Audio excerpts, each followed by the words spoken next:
Hey, what is up guys? This is Rich here with Gaming Tech United, and today we're going to be going into part 2 of our two-part series where we look back at 2014 and see how we can make 2015 a better year in gaming. Now, the last video, we took a look at our side of the deal, the gamers. What could we do to make 2015 better? And in this part, we're going to be looking at what the publishers and the developers and the creators of the video games can do on their end to ensure that 2015 is even better than 2014. The first thing that I think that the marketers for these video games should do, and I understand they want to drum up hype for their games and they want to make, you know, their game trend the most on Twitter and on Facebook, and you know, they want to make sure that theirs gets the most posts on Reddit and all that kind of stuff. But I think that in order for these games to do well and not disappoint us, they should focus on what these games are.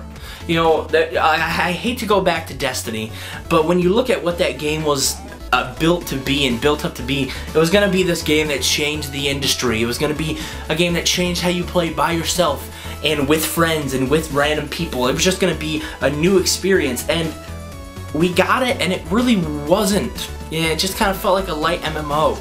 And I think that if these people at these marketing teams, and like I said, I understand what their job is. I understand that their job is to kind of candy coat the game.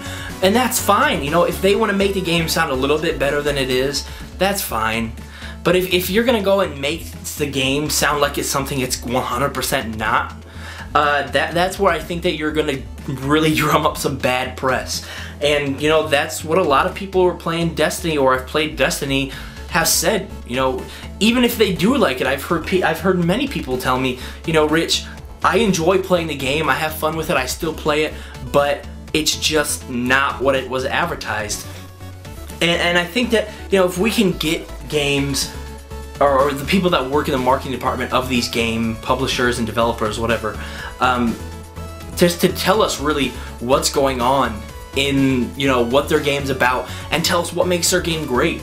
You know, if they could sit back and be, oh, you know, in our game, the way that you know, you aim down sights, or the way that you're gonna explore this world is more realistic and more accurate to how things really are, and that's what we want you to be excited about. If they were just honest and upfront about things like that, even though they're small things, I think that the gaming community would be more embracing about it, and they would embrace it more because they're being upfront, they're being true. If a company comes out to me and says, hey average Joe consumer, hey average gamer consumer, our game is all about exploration, and that's what it is. It's a game where you explore, and that's what you're gonna do. And we spent time and we put in the man hours to make it great. And I get that game and it's all about exploration, and it's fun exploration. Then hell yeah, like I'm gonna go and say, yeah, this game's fun, and they accomplished what they said they did.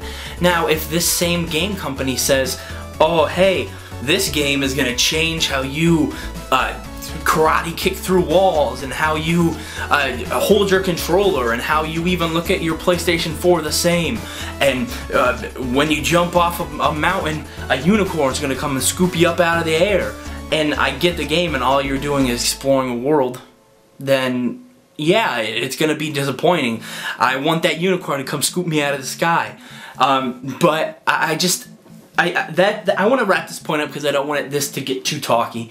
But yeah, I really think that that's a big one. I think that these marketing departments need to kind of rein it in just a little bit and be more truthful about the selling points in their games, and I think that could make just an overall better product. Now, the big one for me, and then this is really, really big, I think that these game developers, they just need to be honest with themselves and give them the time that they need. And I know that sometimes it's publishers that are kind of bearing down, and it's investors that are bearing down, and like, hey, we need to get this game out, we need to make our money back on it.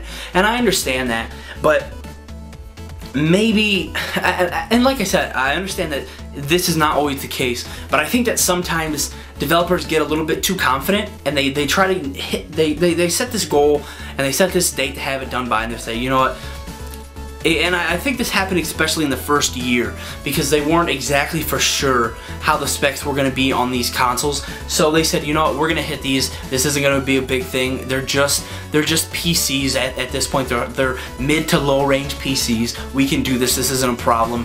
You know, we have a team. So I think they went into this with this almost cocky mindset, and they got there and they found out, whoa, yeah, this is like a PC, but it's definitely a lot different than what we had been doing before, and now we're in really crunch mode and we don't have the time to finish things. And I think that it would be best if in 2015 you give yourself time to create a game, and if that means laying a couple people off because they didn't do their jobs right, then so be it. And you see games like Assassin's Creed, it was obviously not ready, and I understand probably Ubisoft was pushing down on them and saying, hey, like the uppers at UB were probably like saying, hey, come on guys, we need this now. But there's got to be some pushback there. That game was not ready. We just got patches that were like 4 gigs, and I heard there was patches that were bigger than that were literally replacing bits of the game.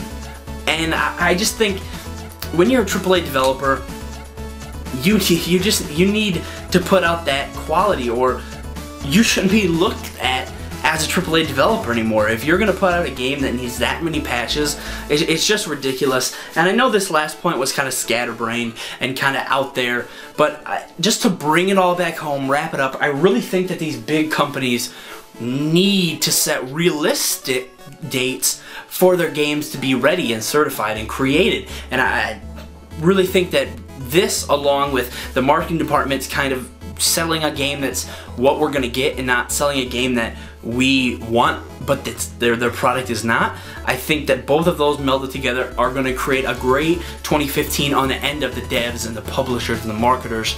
So all in all, guys, I hope you enjoyed this little 2-part series. I hope it wasn't too talky, too chatty, too just out there. I hope that I kind of made my points for each video comprehensively. So if you did enjoy it though, be sure to subscribe and hit that thumbs up button if you like what you saw. They both help us out tremendously. Hit the comments. What do you think that the publishers, the marketers, the developers should do in 2015 to make it a better year? I definitely want to hear what you guys have to say. Again, this is Rich with Gaming Tech United. Thanks for watching, and we'll catch you in the next video.